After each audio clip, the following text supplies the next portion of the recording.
What happens when you're diagnosed with breast cancer at age 42 while you're also running a business and just been married? Today I talk with Gaylyn Devine, a longtime patient of the Rose and a community volunteer. She found her lump, advocated for herself, and learned what it means to lean on others. We talk about how early detection shaped her whole journey and what it really means to accept help even when you're used to being the strong one. Her connection with others has become her source of strength. I hope Gaylyn's story inspires you, and I hope you share it with someone you love because it could make a difference in their life. When you subscribe to our show, you help us grow. Someone you know may need to hear this story, so please share with your family and friends and consider supporting our mission at therose.org. Let's talk about your breast. A different kind of podcast presented to you by The Rose, a breast center of excellence and a Texas treasure. You're going to hear frank discussions about tough topics, and you're going to learn why knowing about your breast could save your life.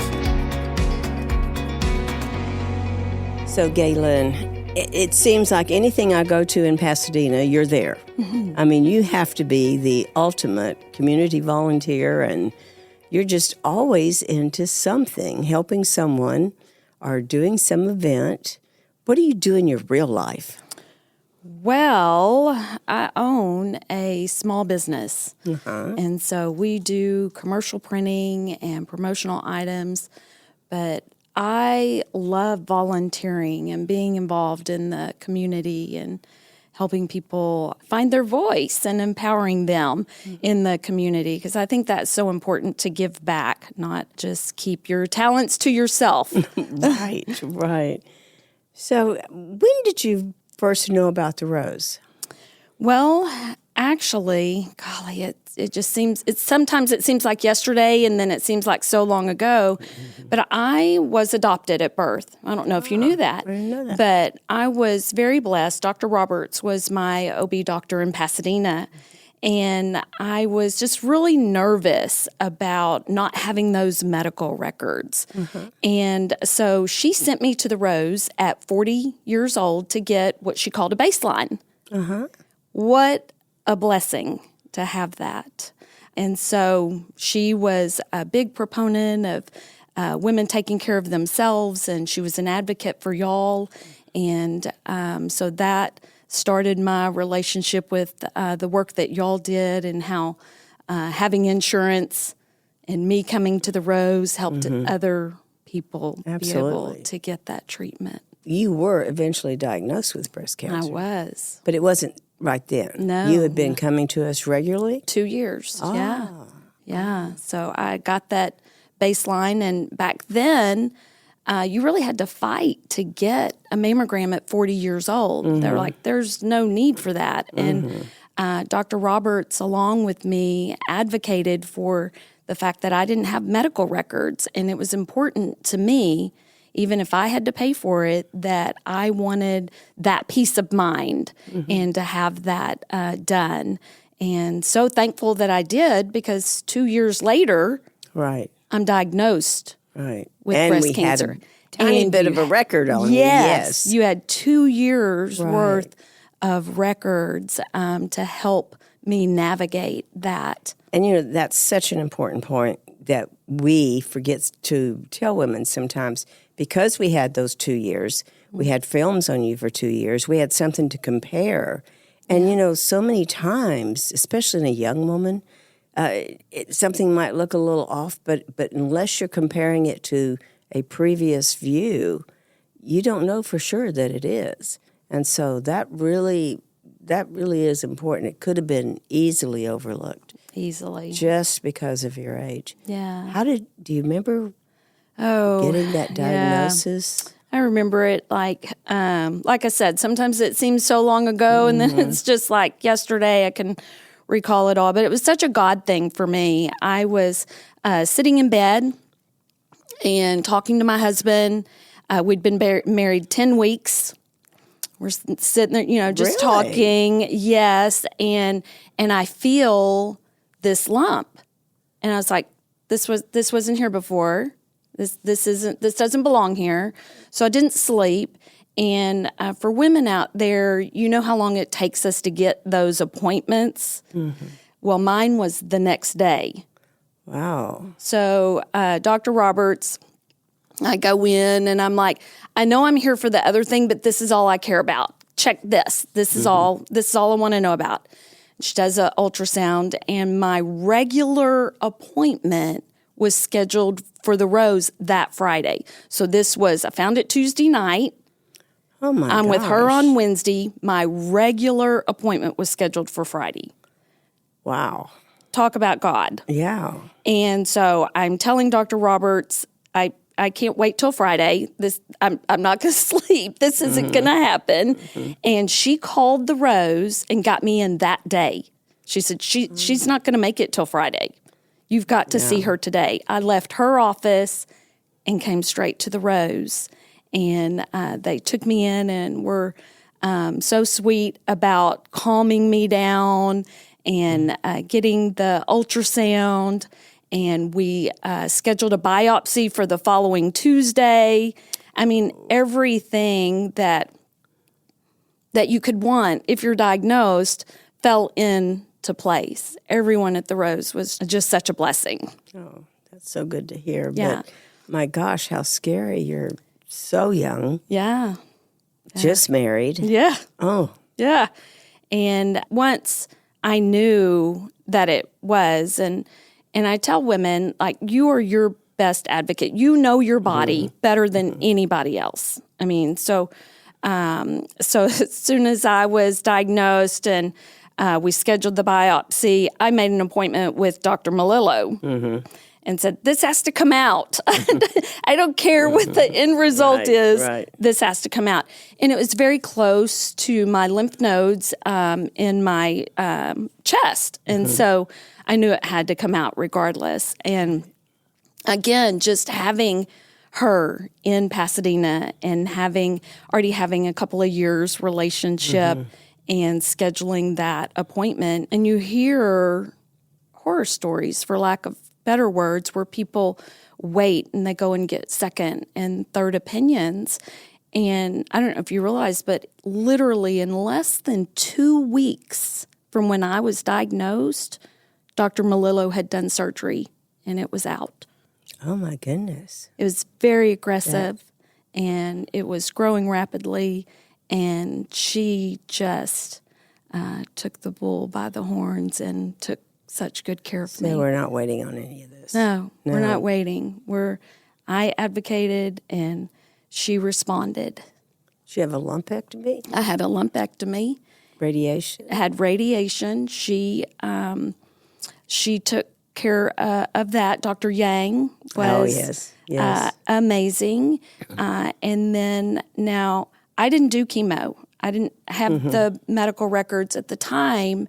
You'll remember Vicki Reynolds. Oh, yes. Yes. She was a huge advocate for me and taught me the new vocabulary that you need to learn. It definitely is. Yes. And you don't know those things until you know. But mine was early stage. I was young. It was very aggressive. But at the time, the additive for the chemo, Herceptin, had only been tested on late stage over 60-year-old women. I didn't meet any of those. None of that. So I opted for no chemo, did the radiation, was a good girl. Dr. Yang was amazing. And here we are 20 years later. Congratulations. And I'm not saying that's for everyone. That's where advocating for yourself and knowing what you can handle in your body and praying that through and being able to live with those decisions is very important.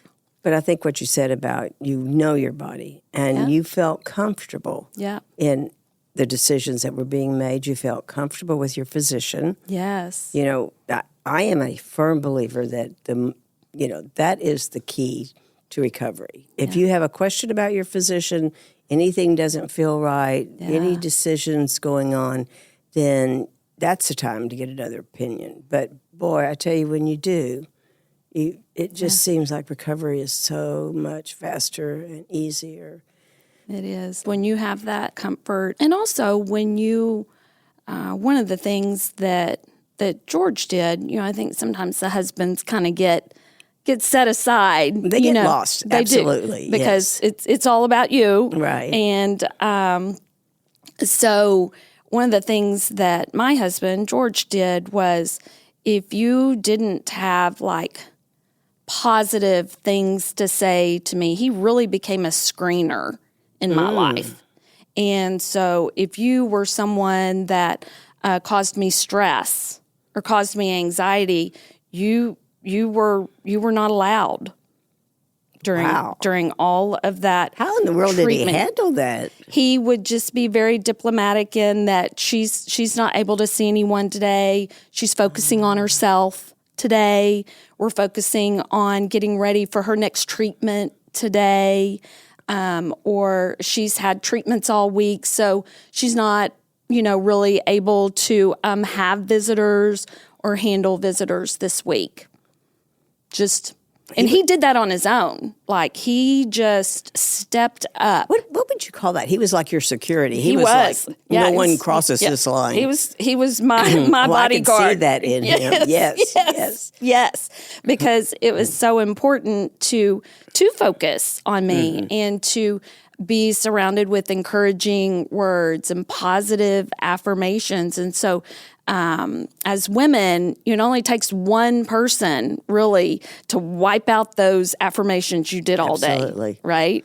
What is it about us that we'll focus on that negative? Yes. No matter what, yes. Even if we have 1,000 positives. Even if our hair looks great, that one thing. Yes. Wipes us out. What I used to love was, you look tired today. Oh. I'd go, you want to slap people like that. You do. It's just... It's like, keep that stuff to yourself. Yeah, is it going to help me today? I'm going to be on stage all day long. You're telling me I look like, it's like, that's not energizing. Thank you so much. Yeah, right. Right. But he did. He just took responsibility for making sure. He says that he kind of felt like it was his duty to make sure that he didn't allow people that he could control to bring me down or to refocus, because radiation, is 5 days a week. Absolutely. And what'd you do, 6 weeks, 8 weeks? I did 8 weeks. 8 weeks. 8 weeks of radiation, 5 days a week. And, by, 5 weeks or so, come Wednesday, don't ask me what I want for dinner because I don't know my name, right? I'm exhausted. And so he was very perceptive to recognize those little things that people that, you could come by and bring food or, you could help, you could be engaged. But he just was very sweet about making sure that everything was positive. It's such good advice for any husband to hear. And it's their way they can contribute, because they can't do a lot, right? And they can't fix it. They cannot fix it, which is their main goal. They do. Yes, right? Yes. They can't fix it. They can take you to doctor's appointments. They can ease some things around the house, make some decisions instead of making you make some decisions that, like, what's for dinner? Who cares? Because who cares? But they can do that little thing, and I think that also restores kind of their part of their fix it. Like, I'm protecting her, I'm shielding her in a way that no one else can. Right. And I will never forget that. Yeah. That is a great story. Great story. I've heard a lot of good stories here about the spouse and how all that worked, but that is one that's so important. We forget that no matter what, whether it's chemo or radiation, there's an emotional cost in there. There's an emotional drain that you can't help but have. I mean, you go to the doctor twice a year and you feel kind of scared when you go, but every single day for that many weeks to be doing something that could mean the difference in your life and your death. Yeah. I mean, that's a big emotional. It is, and it's also like that became the priority. Like, so your work schedule, even, every day, you schedule appointments or schedule things that you're doing. So for those weeks, every day at 3 p.m., drive to Dr. Right. Yang, have that done. And then, the further into the treatment, I couldn't go back to work. I was exhausted. Right. And so I would just go home. It's like, and so I think one of the other things that we as women, we have to do it all, right? And Where did we ever get that? I don't idea? know. I don't know where Planted that in our minds. I look back and I go, what my were mom, we thinking? Yeah, I don't know, but you have to give yourself grace. And I think that's one thing that women, we're not good at, giving ourselves grace. It's okay to go home. So I didn't work 8 hours or 10 or 12 hours that day. Now, did you have your business then? Yeah. So you being available for your own business is pretty important to that client. It is. And so that emotional or that stress we put on ourselves, it's not the customers doing it. No. It's us doing it to Right. ourselves. You leave, you go get the treatment, and then by about Wednesday of the week, the further it got in, I would just go home and take a nap, and that's it. And so then you deal with the guilt of, I didn't go back to work. Everybody else is at work. And so I think that's another lesson for women, is to give yourself grace. When you're going through these battles, you're no good to anybody else. I could go back to work, but It wouldn't have, no. it wouldn't have been worth And anything. you wouldn't have let your best friend do it. No. That's when, what gets me sometimes. We are our best friend. We're very happy when we do something that is good for us, but we don't realize how many things we feel we have to do that we really don't. Yeah. We feel like we're letting someone else down when at the end of the day, we're letting ourselves down. Because again, I believe in just giving ourselves that grace to take care of ourselves. And we tend to be very focused on taking care of everyone else but ourselves. And so that's one of the big lessons of having breast cancer, though I'd never wish it on anybody else. There were so many great lessons that I learned through having it that God could have taught me the other hard ways. I mean, right? Knocked me over the head a few other ways. But it also allowed me to help others with breast cancer. I don't know if you knew this, but for a short while after I was done treatment, there was a lady that moved here from South Lake, and she didn't have any family here at all. She moved here for a job. And so I would take her chocolate cake and a gallon of milk. And we became the best friends, but that got her through having to go to these treatments and not have any family here until she was strong enough to kind of take that ball and run with it herself. And so I wouldn't have met her any other way. And so I think... and only because you'd already been there. Been there. Did she trust that you understood what she was going through? Right. That saying, been there, done that, got the T-shirt. I have several of those. But I think that's another way that you can help yourself heal, is by pouring in what you learned into someone else who's newly diagnosed, nervous, unsure, and so I found for me that being able to pour myself into someone else and help them was very healing for me as well. And passing that on, because though our cancers were different, they're still very much the same. Right, and that is such an important point. I mean, there's 17 different kind of breast cancers. Not all are going to respond to the same treatment. Right. They're all going to have different factors that will make them more aggressive or not. So that's just even a lesson to learn right there. Yeah. Because too often when we're trying to sympathize with someone. We go to our own experience. Well, for me, I don't know why your doctor's not having you do X, Y, Z. That's not good. You just have to say, mine was like this, yours is like this, but here's some of the things I can help you with. Right. So you had the lesson of the husband. Yeah. And how important it is to have barriers or have boundaries. Absolutely. You had the lesson of giving yourself that grace, of being able to go home, the lesson of knowing how you can help another and how it's healing for yourself. Any others that come to mind? Well, I think it's important to, after I was diagnosed, the scars, they're a constant reminder. I have 4 tattoos. I'll tell you a funny story. So my daughter was in college. She was at Texas A&M when I was diagnosed, and she wanted a tattoo. And I was like, no, not under my watch. You're on my payroll. No tattoos. No, when you're out on your own, you do what you want to with your own body. And lo and behold, God's sense of humor, I have 4 tattoos, And so, after I got that, I thought, thanks so much, God, So, but those reminders... To camouflage. Yes, and to make sure that the mold was the exact place every time, to make sure that they were targeting exactly the same spot every time. I told her my tattoos are not like what you're wanting. Thank you very much. You don't want these 4.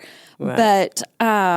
But as I saw the scars and healed, and every time I had an appointment, I'd get very anxious, about having to go back because Dr. Melillo kept me on a very short leash, very short after surgery. And, I could first... she'd want to see me every 2 months, and then she let me go to 3 months, and then she let me go to 6 months. And I remember when I got released to not come back for a year, like that was like a celebration party, right? And so I think it's important that when we look at scars, we also look at how far we've come when you look at those. Because now, 20 years later, I can look back and those scars have brought me so far. And so just the battle scars, so to speak, of still standing strong and what happened in that time and what's happened since then in advocating for women to get checked. There's no reason with the rose here for you to not get checked. There's absolutely no reason. And to not be fearful of any of the results, because the rose will be here with you every step of the way. I didn't need all of the steps, but I was so appreciative of friends who did need extra steps, and y'all carried them, held their hand through the whole process. And so I think women can be their own advocate, and early detection obviously is the key. And I've had friends that waited, and I wish that they wouldn't have, and they let insurance or money or this or that, keep them from coming and being treated. So, but it's always hard to ask for help. It is. It's hard to ask for help. Yeah. And one of the things is like, I didn't look sick, right? That is such a good point. You don't. Right. No. I didn't. Yeah. And even back then, I didn't look sick. So it would be difficult for people when I would tell them, no, I can't do that this week, or no, I can't meet that schedule, or no, we don't want to do this or that. And so I didn't look sick to people. And so knowing inside that no is an answer, and you don't have to explain the why. How long did it take you to learn that? It took me about 5 years, really.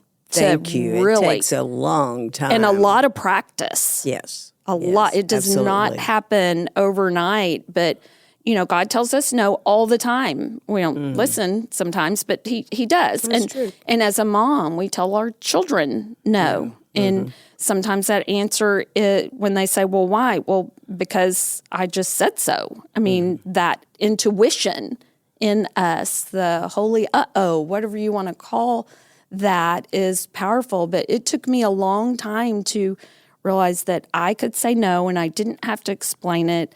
And it was important to me to take care of me. And that's all hard stuff for women. Mm-hmm. It's very hard to take that on. What do you wish you had known during that first year? Oh, goodness. In some respects, I wish that I would have known that if I would have been more open about it publicly, I think that customers would have understood, vendors would have understood, but very private. But Gaylyn, this was 20 years ago. Yeah. I cannot tell you how many women have said the same thing. My business had to survive for me to keep going. Yeah. So I wasn't going to tell anyone, or I wasn't going to share. Yeah. No, I'm not even sure we've made that much progress today in our business communities. I don't know, but that was, I had 10 employees that,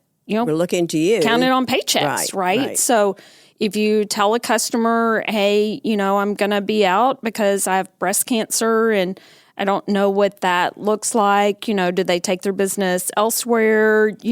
So those unknowns. So I think to a woman maybe who is just starting the process now, I do think that I would do, that's what I would do differently. Obviously we told employees, they knew, they had to know. But I think there is a way that I could have let customers know that it wasn't going to stop business or slow down business, but I needed them to understand and give me grace as well. And I think they would have. I think we underestimate. We do. What another human being understands. Yeah. And longtime customers. I mean, I think they want what's best for us too. But I think that's one of the things as women. And I think too to give your family opportunities to serve you.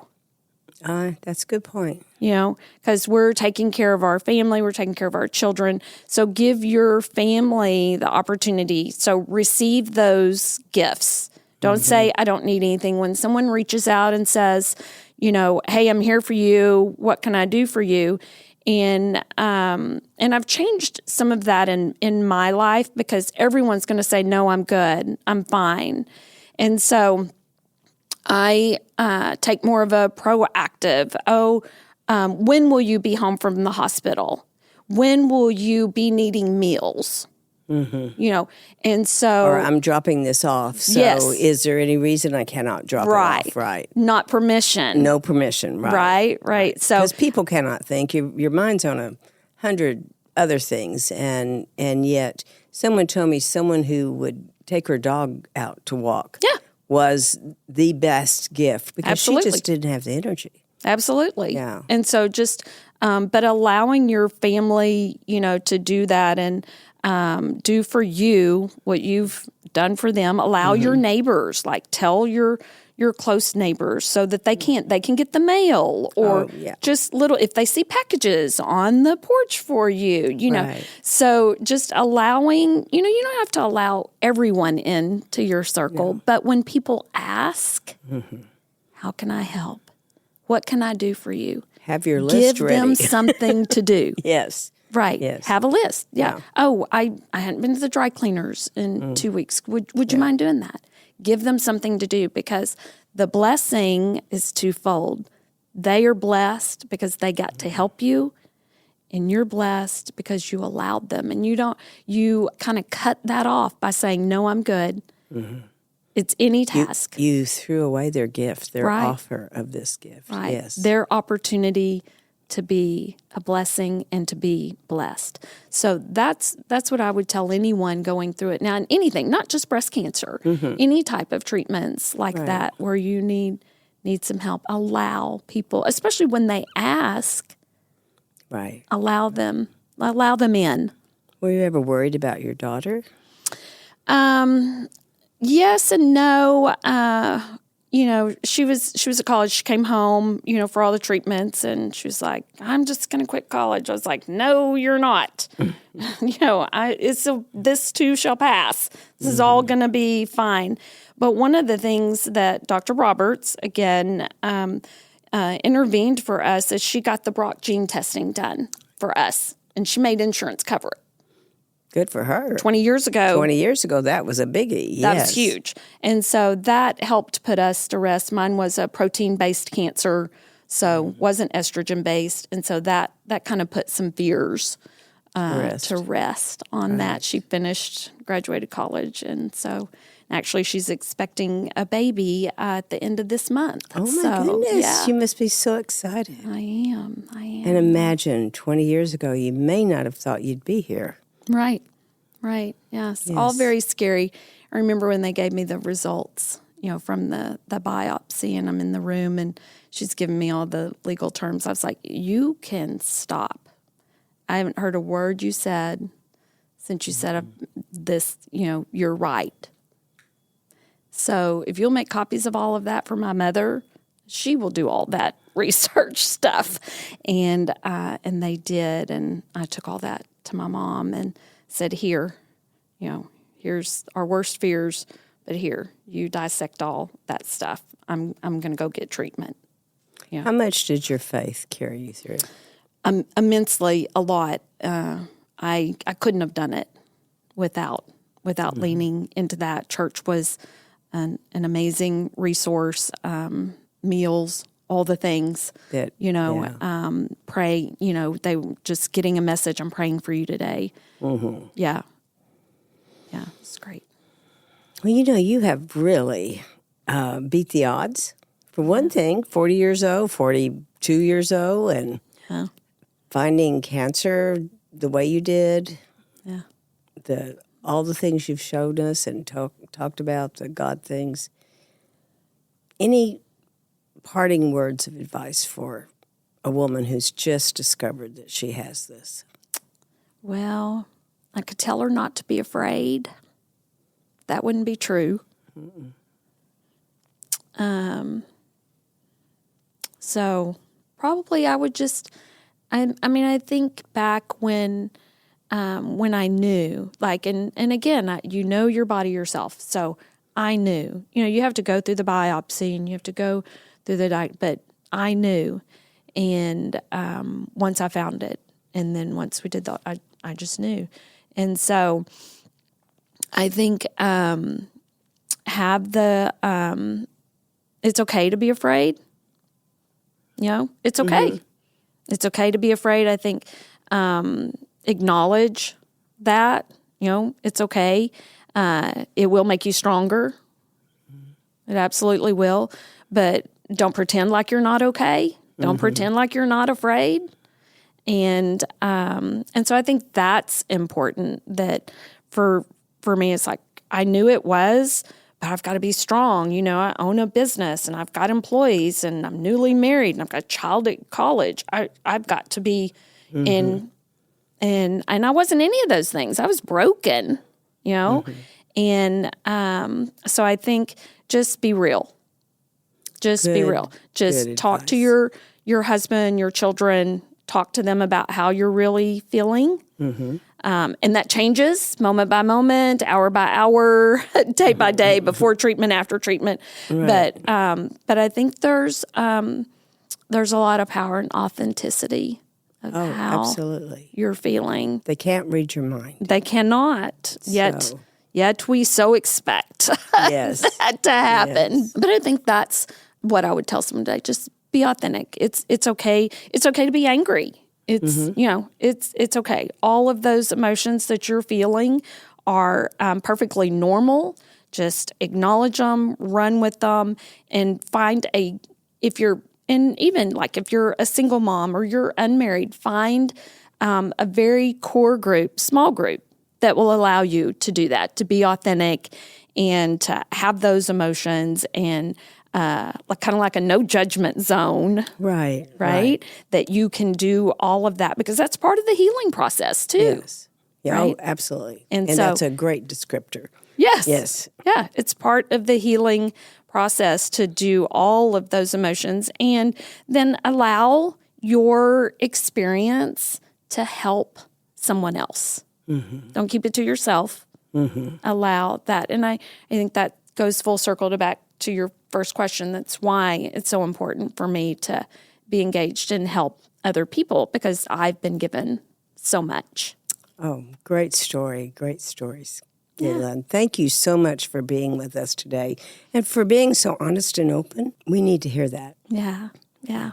So thank you for inviting me. It's absolutely, seeing you, that was just kind of a divine moment, 20 Another years. God thing. It is. Yes. And 20 years cancer-free is very powerful. And we're celebrating all year. Like it's absolutely, you should. All year long. Yeah. All right. We're celebrating with you. Thank you. Thank you for joining us today on Let's Talk About Your Breasts. This podcast is produced by Speak Podcasting and brought to you by The Rose. Visit therose.org to learn more about our organization. Subscribe to our podcast, share episodes with friends, and join the conversation on social media using hashtag Let's Talk About Your Breasts. We welcome your feedback and suggestions. Consider supporting The Rose. Your gift can make the difference to a person in need. And remember, self-care is not selfish. It's essential.